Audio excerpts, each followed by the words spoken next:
Did I ever tell you what the definition of insanity is? Insanity is doing the exact same fucking thing over and over again, expecting shit to change. That is crazy. Ah, the irony. Ubisoft, I don't know why and how you're like this. A lot of companies have their ups and downs in terms of game quality, but Ubisoft? It's like this. A company with no motivation, no creativity, and just a straight line. With a lot of failure here and there, of course. It's like they never learn, where normal devs are supposed to be like this. So, how do you succeed in the gaming industry? You risk it by trying out new things. Of course, some of your ideas will not be welcomed or suited to the gaming community. However, when you finally throw in that risk factor, you get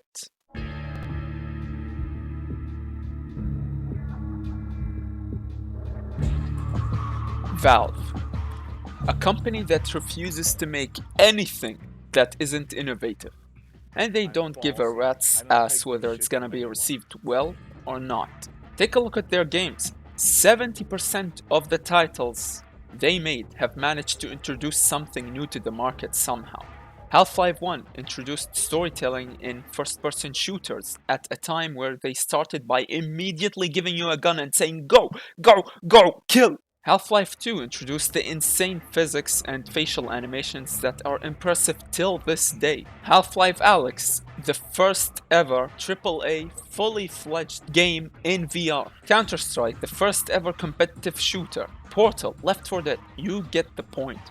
They barely do normal, non-creative titles. But in Ubisoft's case, they always do the same shit. Ubisoft, just go back to your roots. If you guys don't remember, Ubisoft used to be actually innovative back then, in the time of the gaming Wild West where everyone was trying out new things.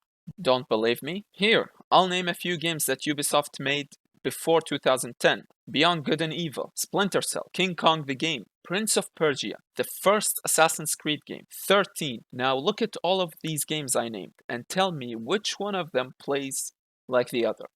That's right, pretty much none of them, because the only games that play similar to each other are Assassin's Creed and Prince of Persia.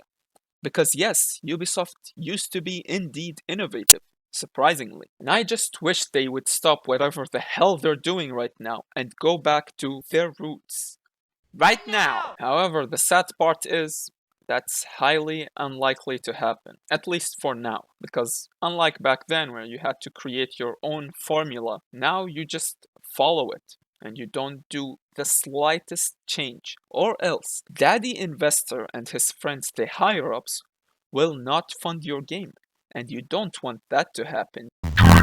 Now, some of you would disagree and say that Ubisoft has indeed innovated post 2010 with games like Far Cry 3, Assassin's Creed Origins, Assassin's Creed Black Flag, AC Unity, and to that I would reply yes, they did indeed introduce new mechanics. But the formula is still the same. Despite me loving Far Cry 3, that game would work out just fine if they cut the open world by 50% because it's just the same old thing. You do outposts, you hunt, you do towers, repeat. Okay, so we talked about the past of Ubisoft and the present. So what about the future? Well, it's not looking Oh good. shit, not I'll good. tell you this much. You see, you and I think that Ubisoft is bad now, right? Well, multiply that by 10 and imagine it like that.